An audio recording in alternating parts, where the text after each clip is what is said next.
வெயிலோடு விளையாடி வெயிலோடு உறவாடி வெயிலோடு மல்லு கட்டி ஆட்டம் போட்டோமே.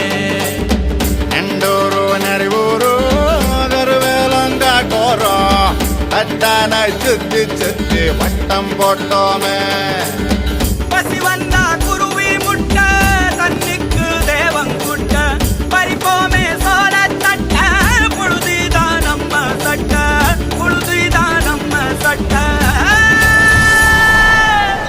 வெயிலோடு விளையாடி வெயிலோடு உறவாடி வெயிலோடு மல்லு கட்டி ஆட்டம் போட்டோமே.